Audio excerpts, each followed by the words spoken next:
Welcome. In this presentation, I want to speak about the popular Understanding by Design teaching framework and how it addresses the subject of student assessments. If you are familiar with UBD, you may recall that it uses a concept called backward design to guide efforts at instructional design. Stage 1 is focused on creating learning objectives that are to guide the rest of the design process, while Stage 2 is all about assessments. It is very important to understand that the UBD framework builds each successive design step on the one before it. That means that Stage 2 must be directly aligned with Stage 1. Additionally, the authors remind us to think like assessors by continually asking ourselves, what evidence can show that students have achieved the desired results? What assessment tasks and other evidence will guide our curricular units and instruction? How should we determine the extent of student understanding? Without exception, any former or current student will recall having been tested, quizzed, or in some other way assessed during their instruction. This is likely to have taken many forms, such as proctored exams, essays, pop quizzes, oral reports, projects, and the like. But what was the purpose of the assessment? For many students, it is simply a way to get a grade, or perhaps the most outstanding feature was the stress it wrought. Wiggins and McTighe proposed that, rather than an event or simple grade generator, assessments are a means of ongoing evidence collection, evidence to be used in the development of the student through rethinking of the subject matter. The UBD framework breaks assessment type down into what's called the continuum of assessments. That starts with informal checks. These are teacher check-ins with students as they work through assignments. They are meant to inform the teacher as to how the lesson is being received, is it being understood, and if the student is in need of guidance. It should also inform the student as to what expectations are, resources available for their use, and as a time to gain encouragement from their teacher. Quizzes and tests here refer to simple, easily graded assignments of content, factual knowledge, or discrete skills, and use selected response questions such as multiple choice and true-false options. Again, the authors stress that these tools, though simple and traditional, are not mere grade generators. They should be designed with a very specific set of evidence to be gathered such that gaps in understanding may be discovered and addressed. Academic prompts require the use of higher learning processes such as application, analyzation, and evaluating to answer open-ended and ill-structured problems. These sorts of tasks require the student to have a grasp of basic knowledge of the subject at hand and to be able to connect, relate, and reconstruct facts, concepts, and ideas using a strategy of their own development. Performance tasks, like prompts, challenge the student to engage higher learning processes to produce a final or culminating project or performance. The best examples of this type of assessment will mirror real-world situations where conditions that would be encountered by adults in the working world are simulated closely. Often, the product is presented to an audience, and the student may need to defend assertions or perform complex tasks under their scrutiny. This might be a short-term task or complex group projects with multiple artifacts being produced. You may have noticed that the assessment continuum increases in complexity as it proceeds from informal checks to performance tasks.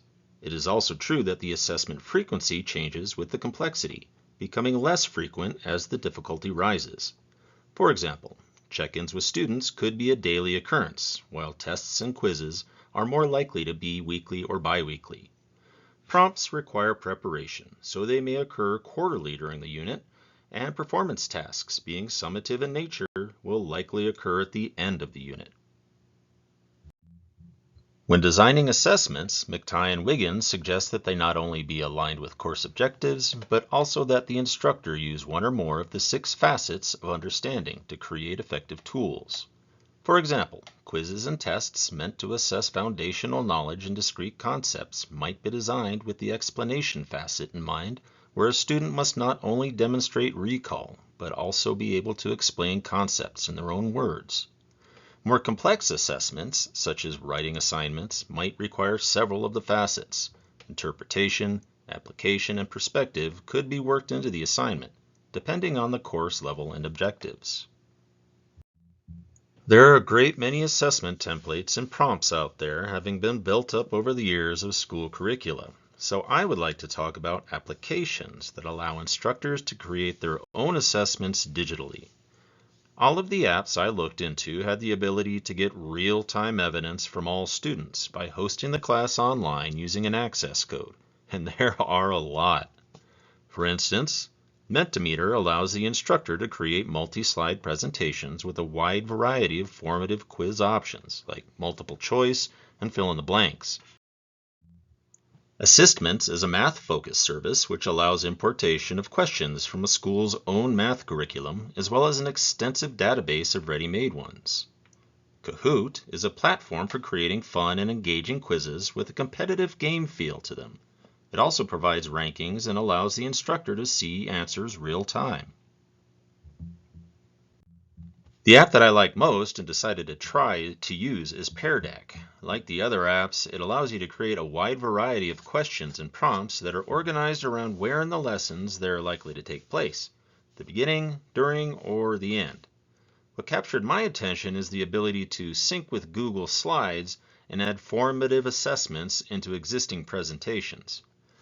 I've included a short demonstration here, so prepare to be wowed. Okay, here we are at the Pear Deck main webpage. It's found here at app.peardeck.com/home. And it's also known as the Launchpad, being that it gives you access to a whole wealth of items that's available on this website. Now, this is the free tier that I'm working with now, so a lot of the things that you might be able to find on here are probably not going to be accessible to me, but that's okay. I haven't really had time to figure them out anyway. So up here we have the left sidebar. Content Orchard has a lot of pre-made things. It's got everything from curricula, various flavors, flashcards based on actual possible lessons, classroom templates, activities, and just an amazing wealth of things here that I'd love to have time to check out. Back over to our toolbar here, we have a session history, which will show on projects you've worked on, which I've done a lot of here. The ability to create a lesson is here as well, so you can get right to work. Well, let's go back to the Launchpad. I'm going to open an existing file that I've been working on. And this works with Google Slides, so you'll have to have an account with that. So what we're going to do here is edit that bad boy. And it's going to pop up with some slides. I'll talk about this guy later. This one right here down through 4, these are slides that I imported from PowerPoint. And this is a little tutorial that I made for my work showing how to find some items in a picture archiving system. And so how this works is that we're here in Google Slides. We'll need an extension for Pear Deck. You can either get it up here through the Get Add-ons, or since I've already got it, just click it.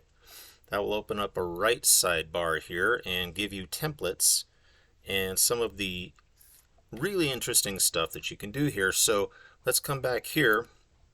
This slide is what's known as a bell ringer to those in the biz.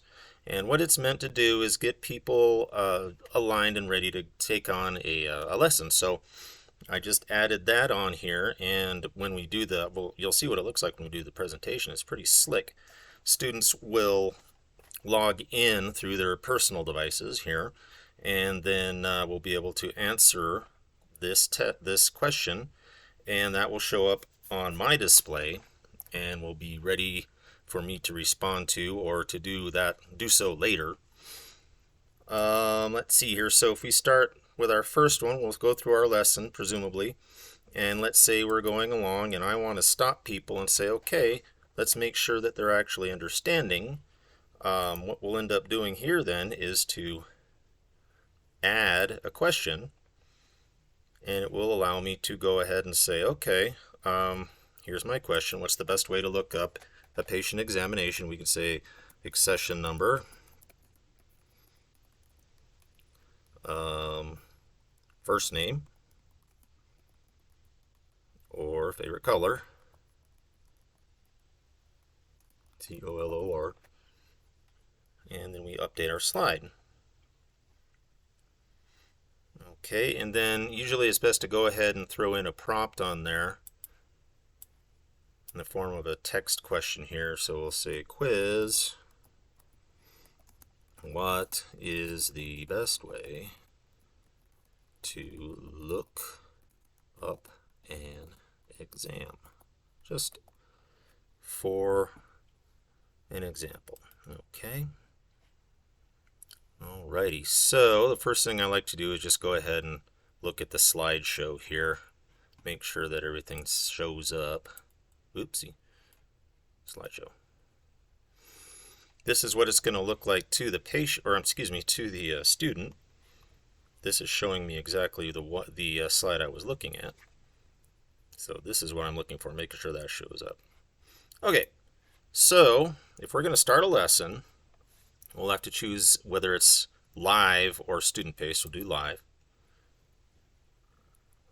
Once that's done, this is what your students are going to be entering into their devices. So the code LPW RBU, tapping that on my phone right now. And you'll see then as soon as I log in, it should give me yeah, there we go. It'll allow, it says that we got one student. All right, yay, start class. So here is that first stimulation kind of exam, or excuse me, question here. So what was your main takeaway? As a student then, I can answer that. What homework? And then as soon as that response is here, they'll say, oh look, you got a response. We can show that. Okay, very fine, wise guy. So then you would potentially get them to actually answer that question. And then we can move on. So here's where your lesson begins. You're doing your content, moving through the slides. And lo and behold, my question did not appear, my prompt. However, as a student, let's say the prompt here is, you might remember I put a text box here with my question. Not sure why that didn't work out. I can answer the question. It's a multiple choice. And so we do have one response. Okay, great, you got it right. Excellent.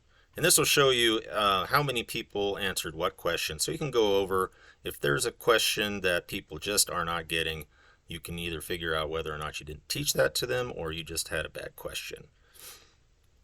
So then moving on, you move through your slideshow, asking your questions, and at the end, it will allow you to summarize all of that. You can name it. We'll just say my name. Save and end, so you can look at it later. Now, the reflection and review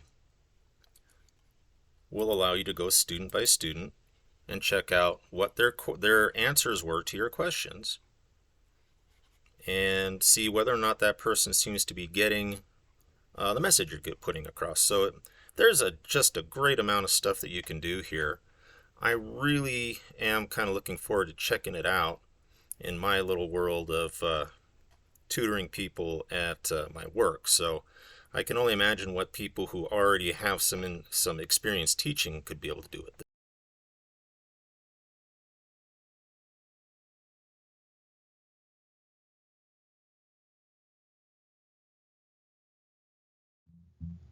Thanks for taking time to watch my video presentation.